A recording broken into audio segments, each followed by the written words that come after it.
Hello viewers, welcome back to Azeez copper kitchen. இந்த வீடியோவில் முட்டை பொரிச்ச புளிக்குழம்பு எப்படி செய்கிறதுன்னு பார்க்கலாம். இது ரொம்ப ஈஸியாகவும் இருக்கும், அதே சமயம் நான்வெஜ் இல்லாத குறையை இது தீர்த்து வச்சிரும். வாங்க இந்த கிரேவி எப்படி செய்கிறதுன்னு பார்க்கலாம். அதுக்கு முதல் ஸ்டெப் ஆம்லெட் பண்ணுறது.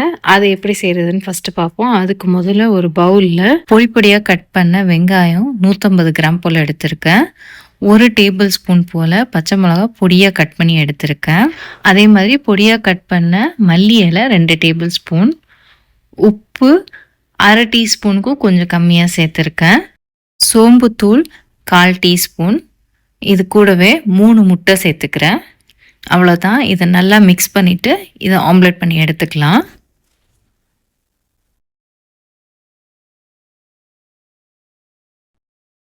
தோசைக்கல்லை நல்லா சூடு பண்ணிவிட்டு 2 டேபிள் ஸ்பூன் போல் ஆயில் ஊற்றி இதை பொரித்து எடுத்துக்கலாம்.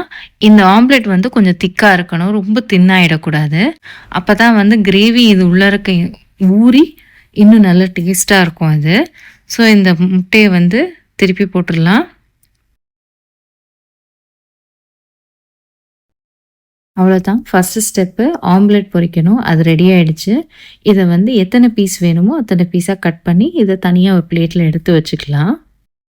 ஒரே ஆம்லேட்டாக பொரித்து இதை பீஸ் போட்டு எடுத்துக்கலாம். அப்படி இல்லைன்னா சின்ன சின்ன கரண்டி ஆம்லேட்டாக கூட இதை பொரித்து எடுத்துக்கலாம். நெக்ஸ்ட்டு 15 கிராம் போல் புளி எடுத்திருக்கேன். இதை தண்ணி ஊற்றி நல்லா ஊற வச்சுக்கலாம். ஒரு 10 நிமிஷத்துக்கு இது ஊறட்டும். அதுக்கிடையில் நம்ம கிரேவி ரெடி பண்ண ஸ்டார்ட் பண்ணிடலாம். நெக்ஸ்ட்டு ஒரு அகலமான பாத்திரத்தில் நல்லெண்ணெய் 2 டேபிள் ஸ்பூன் எடுத்திருக்கேன். அது கூடவே 1/2 டீஸ்பூன் போல் வடகம் ஆட் பண்ணியிருக்கேன். இன்கேஸ் வடகம் இல்லை அப்படின்னா அதுக்கு பதிலாக என்ன சேர்க்கலாம் அப்படின்ட்டு நான் டிஸ்கிரிப்ஷனில் கொடுக்குறேன், செக் பண்ணிங்க. அது கூடவே ஒரு கொத்து கருவேப்பிலை ஆட் பண்ணிக்கிறேன். 7லேருந்து 8 பல்லு பூண்டு சேர்த்துக்கிறேன். இதெல்லாம் நல்லா பொரியட்டும். அது கூடவே 50 கிராம் போல் பொடியாக வெட்டின வெங்காயம் சேர்த்துக்கிறேன். வெங்காயம் நல்லா வதங்கணும், டிரான்ஸ்லூசன்ட் ஆகிற அளவுக்கு வதங்கணும். அது வதங்கினதோட நல்ல பழுத்த தக்காளியாக 100 கிராம் போல் எடுத்திருக்கேன். அதை பொடியாக கட் பண்ணி ஆட் பண்ணிக்கிறேன். அதுக்கப்புறம் ஒரு பச்சை மிளகாவை 2ஆக உடச்சி சேர்த்துக்கிறேன். வெங்காயம் தக்காளிலாம் சீக்கிரம் வதங்கணுங்கிறதுக்காக ஒரு 2 நிமிஷத்துக்கு மூடி போட்டு குக் பண்ணிக்கிறேன். அதுக்கப்புறமா ஓரளவு இது நல்லா வதங்கிடுச்சு. இது கூடவே 3/4 டீஸ்பூன் போல் உப்பு ஆட் பண்ணிக்கிறேன். மஞ்சள் தூள் 1/2 டீஸ்பூன் போல் ஆட் பண்ணிக்கிறேன். அதுக்கப்புறம் சீரகத்தூள் 1 டீஸ்பூன், மல்லித்தூள் 1 டேபிள் ஸ்பூன், அது கூடவே பெருஜீரகத்தூள் 1 டீஸ்பூன், லாஸ்ட்டாக மிளகாய்த்தூள் 1 டீஸ்பூன் போல் ஆட் பண்ணி இதெல்லாத்தையும் நல்லா மிக்ஸ் பண்ணிக்கலாம்.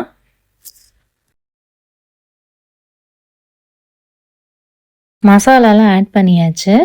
இப்போ ஆல்ரெடி நம்ம புளி ஊற வச்சுருந்தோம்ல, அதை புளி கரைச்சி வடிகட்டி புளி தண்ணி மட்டும் சேர்த்துக்கலாம். அது கூடவே 1 கப்பு போல் தண்ணி ஆட் பண்ணிக்கிறேன். தண்ணி ஆட் பண்ண பிறகு நல்லா கலந்து விட்டுக்குங்க. இப்போ இந்த கிரேவி நல்லா கொதி வந்த பிறகு நம்ம ஆல்ரெடி செஞ்சு வச்சுருந்தோம் ஆம்லெட்டை ஒன்றா இதில் ஆட் பண்ணிடலாம்.